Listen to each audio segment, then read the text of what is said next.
சத்தியவும் தர்மவும் பாரதத்தில் சொர்க்க சுகம் சம்பூர்ண குணம் ரத்தினம் பதித்த உத்திரங்கள் உத்திரம் முழுதும் சித்திரங்கள் ரத்தினம் பதித்த உத்திரங்கள் உத்திரம் முழுதும் சித்திரங்கள் புஷ்பக விமான யாத்திரைகள் புஷ்பங்கள் தூகிடும் பூங்குடிகள் வானும் பூமியும் கைகள் தட்டும் சிவாலய தூய்மை ஆனந்தமே.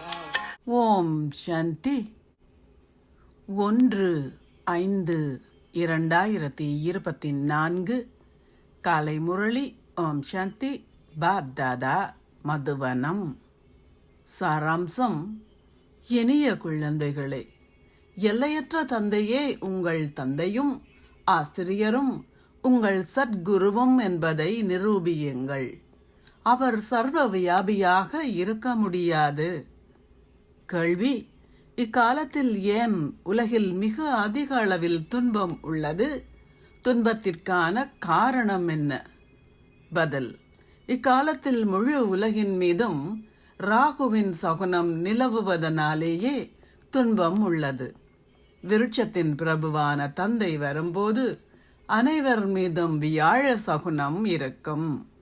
சத்திய திரேதா யுகங்களில் வியாழ சகுனமே உள்ளது. அங்கு இராவணனின் பெயரோ சுவடோ இருப்பதில்லை.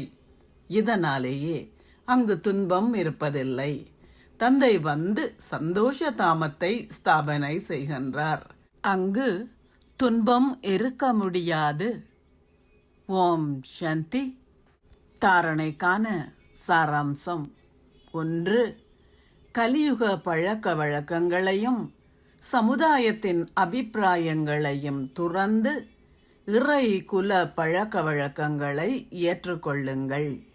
சரீரமற்ற தந்தை உங்களுக்கு கூறுவதை போன்று சரீரமற்றிருக்கும் ஸ்திதியை பயிற்சி செய்வதை உறுதியாக்கிக் கொள்ளுங்கள். 2. எல்லையற்ற தந்தையே தந்தையும் ஆசிரியரும் சத்குருவும் ஆவார். அனைவருக்கும் இந்த வித்தியாசத்தை விளங்கப்படுத்துங்கள். எல்லையற்ற தந்தை சர்வ வியாபகர் அல்ல என்பதை நிரூபியுங்கள். ஆசீர்வாதம். குழந்தைத்தனமான விஷமமான நடத்தையில் இருந்து விலகி இருப்பதன் மூலம் அன்பான புத்தியுடையவராக இருந்து ஆன்மீக ஆனந்தத்தில் நிலைத்திருப்பீர்களாக. சில குழந்தைகள் தமது எல்லைக்குட்பட்ட சுபாவங்களினாலும் சம்ஸ்காரங்களினாலும் குழந்தைத்தனமாகவும் விஷமமாகவும் நடந்து கொள்கின்றார்கள். எனது மேரா என்ற வார்த்தை ஃபேரா உங்களை ஒரு சுழற்சிக்குள் இட்டுச் செல்கின்றது. எவ்வாறாயினும் தந்தையுடையது போன்று இல்லாத எதுவும் என்னுடையது அல்ல. என்னுடைய சுபாவம் தந்தையின் சுபாவத்தில் இருந்து வேறுபட்டதாக இருக்க முடியாது. ஆகையால் எல்லைக்குட்பட்ட குழந்தைத்தனமாகவும் விஷமமாகவும் நடந்து கொள்வதில் இருந்து விடுபட்டு ஆன்மீக ஆனந்தத்தில் நிலைத்திருங்கள்.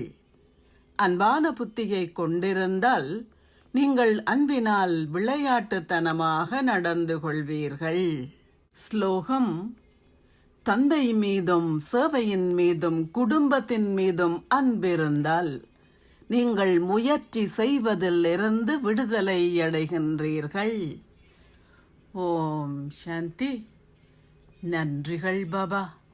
கொஞ்ச நேரமும் சுயநலமில்லாத யோகி, நெஞ்சில் ஈரமும் ஞானமும் உலாவும் தேகி, வஞ்சகத்தேயினை அடித்து விரட்டிய ஞானி, வாழ்வில் கழுத்தினை தேடி அடைகின்ற தேனி,